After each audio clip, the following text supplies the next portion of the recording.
प्रणाम करते हैं सबको। सूर्य और बुध, एक राजा और एक राजकुमार। पता है ये बुध जो है मरकरी, इसको सूर्य ने संभाला था। जन्म किसी ने और ने दिया था।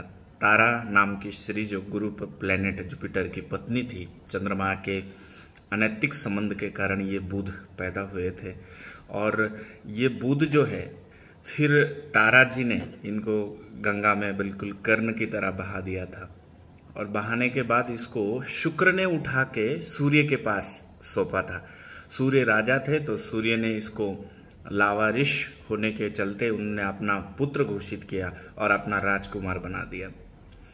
तो देखिए ना, साइंस और ज्योतिष कितना जुड़ा हुआ है। आपको ना आकाश में भी ना सन के पास मरकुरी हमेशा दिखाई देगा, मतलब राजा के बगल में ही राजकुमार दिखाई देगा। कभी भी देखना, ये 3 प्लेनेट आपको आकाश में भी एक साथ ही दिखाई देंगे, शुक्र, सूर्य और बुध। तो सूर्य और बुध की युति के विषय में बात करते हैं। सूर्य और बुध ये अगर शुभ अवस्था में, शुभ नक्षत्र पर और शुभ भाव में बैठे हो तो ये बुधादित्य योग का निर्माण करते हैं। सूर्य और बुध साथ में बैठे हैं मतलब बुधादित्य योग नहीं, इनका शुभ होना बहुत जरूरी है। दोनों का बलवान होना बहुत जरूरी है। तो ये बुधादित्य योग अगर आपके जन्म पत्रिका में है तो आपके अंदर बहुत बौद्धिक कौशल्य बहुत अच्छा है, मार्केटिंग का नॉलेज बहुत अच्छा है, आपकी बुद्धि बहुत शार्प है, राजा की तरह सोच आपकी, युवराज की तरह आप हमेशा यंग दिखोगे, राजकुमार की तरह राज करोगे और आप बौद्धिक क्षमता से व्यापार, व्यवसाय, करियर में बहुत ऊंचाई हासिल करोगे। ये इसका प्लस पॉइंट है। बिजनेस में आपको बहुत सफलता मिलेगी, ये इसका प्लस पॉइंट है। पर अगर मान लीजिए सूर्य के साथ बुध किसी भी कारणवश पीड़ित होते हैं, किसी भी कारणवश अस्त हो जाते हैं, या किसी भी कारणवश पाप ग्रह के दृष्टि में ये युति आ जाती है या पाप भाव में आ जाती है, तो आपको कैंसर हो सकता है। और जिस भाव में ये युति आती है उस भाव के अंग पर ये कैंसर हो सकता है। ये मेरा आज तक का अनुभव है।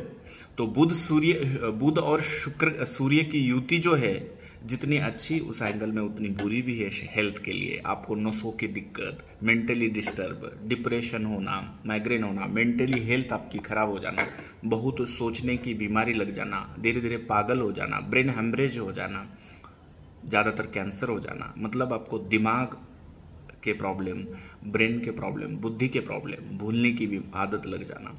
पर यह है कि वो बुध अंशात्मक अस्त होना, पाप ग्रह की दृष्टि में होना और अष्टम, छठे, 12वें भाव में होना जरूरी है। तो ये युति अगर आपके जन्म पत्रिका में अशुभ है तो बुध को मजबूत करिएगा, अथर्वशीष पढ़िएगा। गणपति अथर्वशीष, गणेश जी जो है बुध को बहुत मानते हैं।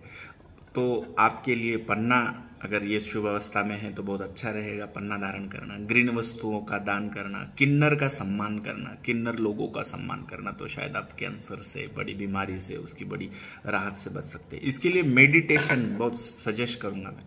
किसी भी भगवान का मेडिटेशन करिए। नमस्कार।